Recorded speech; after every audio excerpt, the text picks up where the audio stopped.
Une femme riche se retrouve soudainement pauvre et devient une sugar baby pour un homme d'affaires étrange. Lorsqu'il lui fait des demandes bizarres, elle se demande si son argent vaut la peine de sacrifier sa dignité. Dans les années 1990, alors que les magnétophones à cassette, les timbres, les chaînes de lettres et les cheveux volumineux sont encore à la mode, le bébé Annabelle naît. Les deux infirmières qui s'occupent du nouveau-né boivent de l'alcool et passent les bébés comme des jouets, puis, en les remettant dans leur berceau, elles échangent accidentellement certains bébés. 25 ans plus tard, la mondaine Annabelle von Schlock passe la nuit à faire la fête avec ses amis riches. Elle se réveille en retard et découvre le visage ensanglanté de sa mère, ce qui la choque. Trixie von Schlock lui explique que c'est à cause de son récent lifting vampire. Sa fille s'inquiète pour sa santé et lui rappelle la procédure ratée qu'elle a subie avec un autre médecin. La femme minimise ses préoccupations, mais Annabelle insiste pour dire que si les gens ordinaires peuvent être heureux avec leurs imperfections, elle le peut aussi. Cela dérange sa mère, qui se demande d'où vient cette audace. Pendant ce temps, un client riche perd patience avec la caissière Carmen Schantz après qu'elle ait critiqué ses articles non végans et refusé de lui vendre du shampoing pour réduire les déchets mondiaux. Exaspéré, il appelle le responsable, mais Aura prend la relève de sa mère et s'excuse pour la mettre à l'abri des ennuis. Ingo est immédiatement charmé par sa beauté, alors il retire sa plainte et se présente. Lorsqu'elle remarque son porte-clés de Porsche, elle mentionne timidement qu'elle n'est jamais entrée dans une Porsche, étant juste une simple caissière, et l'homme capte son flirt. Au domicile des von Schlock, la famille riche rencontre la spécialiste en relations publiques Olivia pour discuter des causes caritatives auxquelles ils peuvent faire des dons pour leur fête d'été. Trixie préfère une cause à la mode, mais Annabelle pense qu'il serait mieux qu'ils aillent réellement dans les bidonvilles pour aider les gens démunis plutôt que de donner leur argent. Juste à ce moment-là, sa mère reçoit un appel et est choquée par la nouvelle inattendue. Carmen reçoit également un appel et pense qu'il s'agit d'une blague, bien qu'elle commence à prendre l'appel au sérieux lorsqu'on lui demande l'âge actuel de sa fille. Pendant ce temps, Aura s'échappe du Porsche après avoir échangé un baiser avec Ingo. Rosa se demande si elle a rompu avec le policier parce que c'est la 3e fois qu'elle voit sa sœur avec d'autres hommes et lui supplie de ne pas le dire à son petit ami. Yann apparaît et l'embrasse. Son frère Siddhartha les interrompt et lui demande de rentrer à la maison, car leur mère est paniquée. Annabelle est dévastée par la nouvelle qu'elle a peut-être été échangée avec une autre à la naissance. Pendant ce temps, Carmen se souvient en pleurant d'avoir pris soin de son enfant et ne peut pas croire qu'elle ne soit pas sa vraie mère. Les jeunes femmes font un test ADN et découvrent qu'elles ne sont pas les filles de leur mère. Aura déménage donc chez la famille riche, ce qui excite Trixie, car elle ressemble au portrait de sa grand-mère. Elle rencontre son frère biologique Alré, puis Annabelle et sous-entend qu'elle est la vraie von Schlock. Lorsque la matriarche est d'accord avec elle et oublie de célébrer l'occasion avec sa fille, cette dernière se sent exclue et blessée. La mondaine se retire dans la chambre de son père Bolko, qui est dans le coma depuis des années. Elle partage les résultats de son test ADN et boit seule avant de se coucher à côté de lui, souhaitant entendre la voix de sa vraie mère. Elle appelle Carmen sans parler. La femme sait instinctivement que c'est sa fille et lui dit que c'est bien si elle n'est pas prête à parler ou à revenir à la maison. La matriarche des Champs lui assure qu'elles seront toujours connectées et l'invite à chanter ensemble. Ne connaissant pas la prière bouddhiste, Annabelle panique et raccroche. Plus tard, ce jour-là, elle entre dans sa famille qui montre à Aura leurs anciennes photos, et lorsqu'il tombe sur un diapositive avec Bucco et sa fille, elle est déconcertée que sa mère ne se souvienne pas de ce moment. Le soir, Annabelle dit à sa meilleure amie Moi que c'est comme si sa famille était soulagée qu'elle ne leur appartienne pas, ce qui a du sens puisqu'ils l'ont toujours vue comme une perdante. À ce moment-là, elle voit un bel homme dans l'allée et attire son attention. Lorsqu'il s'approche, les femmes font connaissance avec Benjamin Schwartz, un magnate d'affaires renommé. Le magnate ignore Moi et ne dit au revoir qu'à son ami, espérant la rencontrer à nouveau. En quelques instants, Trixie accueille leurs invités et annonce la cause qu'ils soutiennent. Olivia panique en lisant le script de l'année dernière et tente de l'arrêter, mais cela ne fonctionne pas. Annabelle prend le brouillon actuel de la spécialiste en PR pour le remettre, mais Aura lui arrache la pousse, la faisant tomber au sol. Elle met ensuite sa mère de côté et lit passionnément le script devant l'assemblée. Sa présence charmante impressionne tout le monde à la fête, y compris Trixie, qui annonce la belle et exceptionnelle dame comme sa fille perdue depuis longtemps et quelqu'un qu'elle ne peut pas vivre sans. Annabelle est le cœur brisé d'entendre sa mère présenter Aura comme la vraie Annabelle von Schlock, alors elle fait immédiatement ses valises et conduit vers la partie la plus dangereuse de la ville. Peu après avoir garé sa Mercedes, Yann s'approche de la femme et lui demande si elle est perdue. Elle révèle qu'elle a été échangée à la naissance et qu'elle rend visite à sa vraie mère Carmen. Le policier ne peut pas croire qu'Annabelle soit la véritable Aura, alors il l'accompagne jusqu'à la maison des Champs pour découvrir la vérité. Là, elle rencontre sa mère qui l'accueille avec un câlin et lui demande son nom. Carmen les invite chez eux, où sa fille fait connaissance avec ses frères et sœurs Rosa et Siddhartha, ainsi qu'un locataire nommé Germont. Yann apprend qu'Aura vit déjà avec sa famille riche et s'excuse.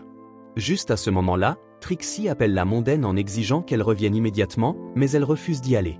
Annabelle soutient qu'elle est déjà chez sa vraie mère, qui, contrairement à la sienne, ne se soucie pas de l'argent. Lorsque la matriarche des Von Schock l'appelle moqueusement en disant qu'elle ne peut pas survivre sans leur richesse, Annabelle coupe ses cartes de crédit et annonce qu'elle trouvera du travail pour subvenir à ses besoins. Elle dit avec mépris à Trixie de la laisser tranquille pour qu'elle puisse être avec sa famille douce et drôle, puis elle raccroche. Le soir, elle demande à Carmen qui est son père, mais elle ne connaît pas son identité. Agitée, la mondaine s'assoit dans l'obscurité, pensant combien sa vie a changé du jour au lendemain, tandis qu'Aura saute sur son lit luxueux, ravie de pouvoir enfin vivre confortablement. Le matin suivant, Carmen réveille sa fille en étant déguisée en animal en fourrure, ce qui surprend Annabelle, qui découvre qu'il y a des manifestations devant un magasin de fourrure qu'elle fréquente avec ses amis. Initialement, elle refuse de les accompagner, mais lorsqu'elle voit Germont portant une combinaison moulante avec des muscles imprimés, elle décide de les conduire à leur destination. Malheureusement, elle découvre que sa voiture décapotable a disparu du parking, ce qui la bouleverse, car c'était le dernier cadeau de son père. Annabelle signale l'incident à Yann ainsi que la disparition de ses sacs Louis Vuitton. Il lui demande le numéro de la plaque d'immatriculation du véhicule volé, mais elle n'en a aucune idée et l'appelle simplement Monsieur Norris. Plus tard, elle s'excuse de partir chercher du travail et prétend avoir des entretiens avec de grandes entreprises. Le policier sait qu'elle ment pour protéger son ego et lui fait comprendre qu'il y a une agence de recrutement à côté, offrant son aide de cette manière. Ce jour-là, Annabelle postule pour plusieurs emplois subalternes, mais on lui propose soit des stages non rémunérés, soit on la rejette malgré sa qualification. Finalement, elle obtient un entretien dans une agence d'emploi où l'intervieweuse lui propose un schnapps pour la détendre. Après avoir pris une gorgée, elle répond aux questions de la femme en mentionnant les universités prestigieuses qu'elle a fréquentées et comment Eaton l'a expulsée pour avoir accidentellement fait exploser un bar de village. Annabelle admet n'avoir jamais travaillé et bien qu'elle soit impatiente de commencer, la recruteuse lui annonce qu'elle a échoué à l'évaluation. Au manoir Von Schlock, Aura ignore les appels de son petit ami et lui envoie un message disant qu'elle a perdu sa voix. En quelques instants, Trixie lui montre une couverture de magazine les présentant comme les anges des dons de l'Allemagne et l'invite à célébrer leur succès en faisant du shopping. Annabelle reçoit un appel de Yann qui lui demande si elle sait où est partie sa mère, alors elle l'accompagne au magasin de fourrure où les policiers tentent d'arrêter la manifestation en cours. Carmen est choquée de voir Aura en manteau de fourrure, car elle a été élevée pour défendre les droits des animaux. Pendant ce temps, la mondaine se déguise avec un masque de renard pour les espionner dans le magasin. Elle entend la vendeuse s'enquérir de son absence. Trixie révèle qu'Annabelle n'est en réalité pas sa fille et se sent soulagée qu'elle soit partie. En entendant cela, la femme lance une balle de peinture sur le manteau d'Aura et s'enfuit pour ne pas se faire attraper. Lorsque Yann découvre qui est l'auteur du déguisement, il la gronde pour s'être mêlé de cela. Trixie assiste à l'arrestation d'Annabelle et se rend compte que sa fille a entendu ses remarques blessantes. Au commissariat, le policier informe la mondaine que le premier magasin la poursuit en justice pour 220 000 €, et que si elle ne paie pas, ils saisiront les salaires et les biens de Carmen. Anxieuse à l'idée de plonger sa famille dans la pauvreté, Annabelle rencontre ses amis dans un bar et leur annonce qu'elle est pauvre et leur supplie de lui donner n'importe quel travail pour se remettre sur pied. Malheureusement, Moisy ignore ses supplications et MSY se moque de sa chemise bon marché. Désespérée, elle demande à Lily la même faveur, mais la femme détourne le regard et fait semblant de ne pas être là. Alors qu'elle part, Ben l'aborde pour lui demander si elle est prête à travailler pour lui, et elle accepte l'offre avec gratitude. Cependant, lorsqu'elle se penche pour l'étreindre, l'homme lui dépose un baiser sur le cou. Annabelle est surprise par ses avances et commence à s'inquiéter de l'emploi qu'il lui propose. La mondaine prend ensuite le bus pour la résidence Von Schlock et se faufile dans la chambre de Bolo. Elle se rappelle douloureusement du moment où son père avait loué son intelligence, croyant qu'elle pouvait tout faire. Cependant, maintenant qu'elle lutte en tant qu'adulte, elle doute de la véracité de ses paroles et est soulagée qu'il ne soit pas là pour voir ses échecs. En bas, Trixie révèle qu'Annabelle lui manque et que les événements récents l'ont rendue triste. Aura est choquée lorsqu'elle reçoit la visite surprise de Yann, qui se rend vite compte qu'elle mentait à propos de sa voix perdue. Elle invente des excuses pour l'éviter et tente de le rassurer avec un câlin, mais son petit ami, voyant comment elle a changé, s'éloigne et lui dit de l'appeler lorsqu'elle sera de nouveau elle-même. Juste à ce moment-là, ils entendent un bruit à l'étage, alors ils montent enquêter. Le policier voit Annabelle lui demander de ne pas divulguer sa présence, alors il annonce que ce n'est qu'une fenêtre ouverte. Ils quittent la maison ensemble et traînent près de la porte où la femme le remercie de ne pas l'avoir dénoncé. Lorsque Yann aperçoit sa petite amie près du balcon, il commence à flirter avec la mondaine et l'embrasse, et elle lui rend son affection. Le couple déclenche accidentellement les lumières à détection de mouvement, ce qui permet à Aura de témoigner de leur échange passionné. Annabelle pense que l'homme l'utilise pour rendre sa maîtresse jalouse et lui donne une claque, bien qu'elle accepte finalement de l'aider en échange d'un trajet en voiture. Le matin suivant, alors qu'elle prend sa douche, elle s'inquiète de ne pas obtenir le travail avec Benjamin. Rosa lui rappelle de ne pas boire de schnapps et Carmen la rassure en lui disant qu'elle réussira. Ayant retrouvé sa confiance grâce aux encouragements de sa famille, Annabelle se rend avec enthousiasme à l'entreprise Schwartz et obtient le poste après s'être présentée et avoir accepté un salaire modeste. La femme commence immédiatement à ranger le loft de Ben et tombe accidentellement sur des objets qu'il utilise pour l'intimité. Alors qu'elle lutte avec les draps, elle s'endort sur le lit, épuisée. Le magnate réveille Annabelle pour la confronter au placard interdit. Il lui demande si son secret la met mal à l'aise, mais elle s'en fiche et pense qu'il est normal de vouloir profiter de l'intimité. Son ouverture d'esprit incite Benjamin à lui donner une seconde chance et à lui demander de revenir le lendemain pour nettoyer ses fenêtres. Plus tard, la mondaine rentre chez elle depuis l'arrêt de bus et est agacée par le klaxon répétitif d'une voiture.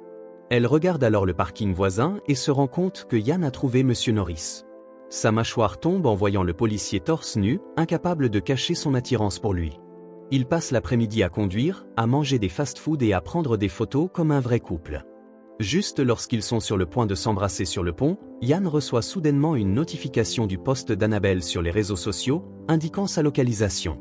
Il décide d'aller à sa rencontre pour la rendre jalouse.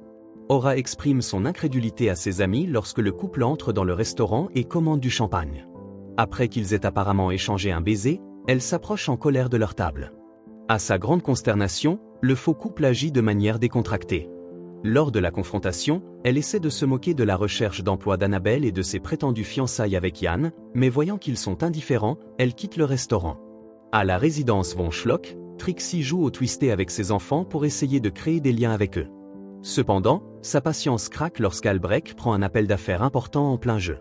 Elle crie après son fils et sa fille et leur rappelle qu'ils sont censés passer du temps ensemble en famille, mais qu'ils ne font que gaspiller de l'argent pour eux-mêmes au lieu d'écouter les préoccupations de leur mère.